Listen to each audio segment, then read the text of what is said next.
तो मुझे नहीं लगता कि लीगली किसी ग्राउंड पर कैसे भी कांग्रेस जो चैलेंज कर रही है, जो पिटीशन लगा रही है, वो कहीं से भी संवैधानिक रूप से या कहीं से भी सही लीगली है, ऐसा कुछ नहीं है। बेकार की बात है। और कांग्रेस के जो लोग अभी काम कर रहे हैं, वो जाहिर सी बात है कि विदेशी ताकतों के इशारों पर ही ये काम कर रहे हैं और इनको मुंह की खानी पड़ेगी। जो वक़्फ़ की आड़ में जो कुछ लोग मलाई खा रहे हैं, पहले उनको वंचित किया जाए, उनको हटाया जाए। और सरकार का मतलब ये होता है कि सरकार देखे कि सबको समान अवसर मिल रहा है, सबको समानता से सारी संपत्तियों पर अधिकार देश के मिल रहा है। तो उस तरह से देखा जाए तो ये सरकार का बहुत ही स्वागत के लायक कदम है और इस दिशा में कदम आगे भी बढ़ने चाहिए। अभी अब जैसे ये बिल आया तो इससे क्या हुआ कि सारा रिकॉर्ड ऑनलाइन आपको अवेलेबल होगा, तो कोई भी जाके वहाँ पे चेक कर सकता है। अभी तक वो ऑप्शन नहीं था। अब उसका रिलीजियस कमेटी के लिए आप कोर्ट में जा ही नहीं सकते हैं। उमेश सर, वक्फ बोर्ड दोनों सदनों से पास हो चुका है, लोकसभा और राज्यसभा, जिसके बाद अब कांग्रेस ने सुप्रीम कोर्ट का रुख कर दिया है इस बिल को लेकर और कहा है कि इस बिल से कहीं ना कहीं भारतीय जनता पार्टी सरकार देश को बांटने का काम कर रही है और ये संविधान के खिलाफ है। आज जिस तरीके से कांग्रेस ने ये याचिका लगाई है और पहले भी कई बार इसी तरीके के मामलों पर याचिका लगाकर कांग्रेस ने फिर एक बार विरोध कर दिया है, तो क्या लग रहा है कि ये याचिका टिक पाएगी सुप्रीम कोर्ट में?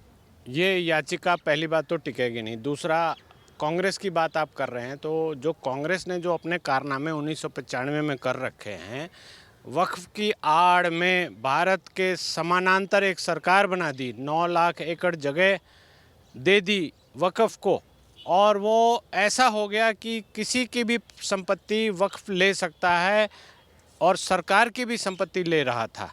तो अब के एक्ट में इन चीज़ों को सुधार किया गया है। हमारा भारत देश एक है और यहाँ एक सत्ता चलनी चाहिए। वक्फ की कोई प्राइवेट पैरेलल संस्था सत्ता नहीं चलनी चाहिए थी, उसको सुधार किया है। जो कांग्रेस के कारनामे हैं उसको भारतीय जनता पार्टी ठीक कर रही है। तो मुझे नहीं लगता कि लीगली किसी ग्राउंड पर कैसे भी कांग्रेस जो चैलेंज कर रही है, जो पिटीशन लगा रही है, वो कहीं से भी संवैधानिक रूप से या कहीं से भी सही लीगली है, ऐसा कुछ नहीं है। बेकार की बात है। और कांग्रेस के जो लोग अभी काम कर रहे हैं, वो जाहिर सी बात है कि विदेशी ताकतों के इशारों पर ही ये काम कर रहे हैं और इनको मुंह की खानी पड़ेगी। जनता ने इनको नकार दिया है। अब इनके पास कोर्ट का दरवाज़ा बचा है। कोर्ट को भी ये मिसयूज़ कर रहे हैं, झूठी बातें बोलते हैं, गलत बातें बोलते हैं। तो ये कहीं ना कहीं ये बिल्कुल गलत है, हमारे देश के लिए ही गलत है। ये दोनों सदनों से बिल पास हो चुका है, जल्द ही कानून बना दिया जाएगा राष्ट्रपति के सिग्नेचर कराकर। पर लगातार विपक्ष की तरफ से सवाल ये उठ रहे हैं कि देश के मुसलमान के हकों का चीरहरण कर रही है सरकार। क्या आपको इस तरीके का प्रावधान नजर आता है सर इसमें? देखिए, जहाँ तक बात है कि दोनों सदनों से पास हो गया है, उसके बाद महामहिम राष्ट्रपति के पास जाएगा, वो अपनी स्वीकृति देंगे, हस्ताक्षर करेंगे, उसके बाद ये नोटिफाई हो जाएगा तो बिल पास हो जाएगा, कानून बन जाएगा। लेकिन जो ये कह रहे हैं कि मुसलमानों का हक छीन रहे हैं, ऐसा कुछ नहीं है। वक्फ का सीधा मतलब है कि वो गरीब बेसहारा लोगों के लिए एजुकेशनल इंस्टीट्यूशन बनाने के लिए, इन सब के लिए वक्फ क्रिएट होता है।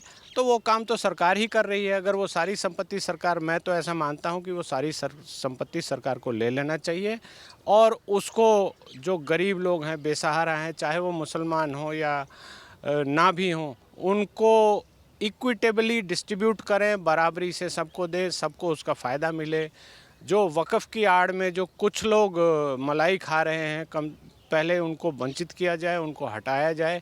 और सरकार का मतलब ये होता है कि सरकार देखे कि सबको समान अवसर मिल रहा है, सबको समानता से सारी संपत्तियों पर अधिकार देश के मिल रहा है। तो उस तरह से देखा जाए तो ये सरकार का बहुत ही स्वागत के लायक कदम है और इस दिशा में कदम आगे भी बढ़ने चाहिए। पर सर, सवाल तो ये भी उठ रहे हैं ना कि प्रधानमंत्री नरेंद्र मोदी सरकार, ये जो बिल आया है इससे मुसलमानों के हकों को छीना जा रहा है। जहां एक तरफ ये पूरी बात गृह मंत्रालय की तरफ से गृह मंत्री ने संसद में भी कही है कि इससे किसी मुसलमान के हक को छीना नहीं जा रहा है, बल्कि वक्फ से जुड़ी जानकारी अब मीडिया से लेकर गूगल पर भी डाल दी जाएगी। तो जहाँ एक तरफ पारदर्शिता की बात की जा रही है, तो हक कहाँ छीना जा रहा है? ये बिल्कुल गलत अफवाह उड़ा रहे हैं लोग। किसी का कोई हक नहीं छीना जा रहा है। पारदर्शिता के साथ सब कुछ डिस्ट्रिक्ट एडमिनिस्ट्रेशन जब इन्वॉल्व होगा, तो जब सर्वे होगा तो वो प्रॉपर्टी का सारा डिटेल गूगल पे डाल दिया जाएगा। जिसको कोई आपत्ति है, एतराज़ है, वो आकर दर्ज कराएं। और उसके अलावा आप देखें कि अगर समाज के लिए कोई संपत्ति यूज़ हो रही है तो सही मायने में वो समाज के लिए यूज़ होना चाहिए। ऐसा ना हो कि कोई अमानतुल्लाह खान साहब की तरह कोई अपना घपला उसमें करना शुरू कर दे, या आलीशान ऑफिस बना ले, आलीशान मकान बना ले। और जो संपत्ति दान की गई है मुस्लिम लोगों के भले के लिए, वो उनके लिए ही यूज़ हो, ये सरकार इंश्योर कर रही है। और जो वक्फ़ के जो अमेंडमेंट है वो बहुत अच्छे हैं। मुझे लगता है कि इसको लेके जो भ्रांतियाँ फैलाई जा रही हैं वो गलत है। असदुद्दीन ओवैसी और इसी के साथ तमाम राजनीतिक पार्टियां जो मुसलमानों के नाम पर तुष्टीकरण करती हैं, वो ये कहती हैं कि देश का मुसलमान इस कानून को नहीं मानेगा। वहीं जब हम भी लोगों के बीच गए तो काफ़ी लोग हमें भी ऐसे मिले जब इन्होंने कहा कि हम शरिया के हिसाब से चलेंगे, कानून नहीं मानेंगे। देखिए, ये देश हमारा संविधान से चलता है, शरिया से नहीं चलता है, पहली बात। दूसरी बात कि अगर किसी के दिमाग में ऐसा है कि शरिया से चलाएंगे देश को, तो वो जहाँ शरिया चलता है वहाँ जाकर बस जाएं। देश को बांटने की, देश को विभाजित करने की कोई कोशिश ना करें। देश में इस तरह से धार्मिक विद्वेष फैलाने की कोशिश ना करें। और ये बहुत ही गलत बात है, इस पर रोक लगनी चाहिए। और जो भी ऐसे बात कर रहे हैं उनके खिलाफ देशद्रोह का मुकदमा भी दर्ज होना चाहिए। जहाँ तक जो कॉमन मैन, जिनको मैं जानता हूँ, जो भी रैशनैलिटी से बात कर रहे हैं, वो ये कह रहे हैं कि इससे ट्रांसपेरेंसी आएगी। और एक जो कबाल इकट्ठा हो गया था, जो 9 लाख एकड़ ज़मीन को कब्जा करके अपने हिसाब से यूज़ कर रहे थे, पैरेलल सरकार चला रहे थे, उनके पेट में दर्द होना तो लाजमी है। और रूल ऑफ लॉ होगा, ट्रांसपेरेंट होगा सब कुछ, तो मुझे नहीं लगता कि कहीं कुछ गलत है इसमें। सर, इसी के साथ अगर हम बात करें all India Muslim personal law board की, जिन्होंने देश में पहले ही 3 प्रदर्शन किए, दिल्ली से लेकर बिहार में प्रदर्शन किए गए, तमाम सवाल ये भी उठाए गए कि अगर सरकार इस कानून को लागू करती है तो हम पूरे देश में फिर एक बार शाहीन बाग बना देंगे। 2021 जैसी स्थिति फिर से एक बार रिक्रिएट करने की कोशिश की जा रही है। क्या लग रहा है कि उस समय पर काफ़ी ज़्यादा करोड़ों का नुकसान केंद्र सरकार को हुआ, जिस तरीके से महीनों तक सड़क को घेरा गया, तो क्या अब इस बार सरकार अनुमति देगी इस तरीके की चीज़ों? देखिए, सरकार की अनुमति तो पहले ही बिल जेपीसी से पास होकर आ चुका है। इन्होंने पहले भी अनुमति ली नहीं थी। दूसरी बात, ये पार्लियामेंट में ये कानून डिस्कस हुआ है, जेपीसी को रेफ़र हुआ है, सारी पार्टियों को सुना गया है। तो इस तरह की ये धमकी, गुंडागर्दी के अलावा कुछ नहीं है। शाहीन बाग पूरे देश को बना देंगे या शाहीन बाग जैसे हालात इकट्ठा कर देंगे।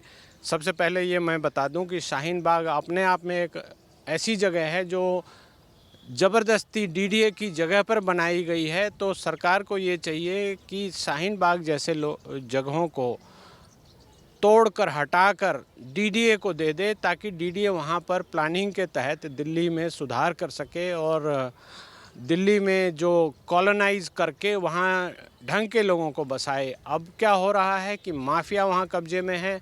शाहीन बाग की जो आम जनता है उनको वो फोर्स करते हैं कि आपको बिरयानी मिलेगी, आप चल के यहाँ धरने पे बैठो। ये हमारे प्रजातंत्र को हाईजैक करने की कोशिश है और कुछ नहीं है। मुझे लगता है कि सरकार को इस पर पूरी तरह से एकदम हावी होना चाहिए कि ये ऐसा आप नहीं करेंगे।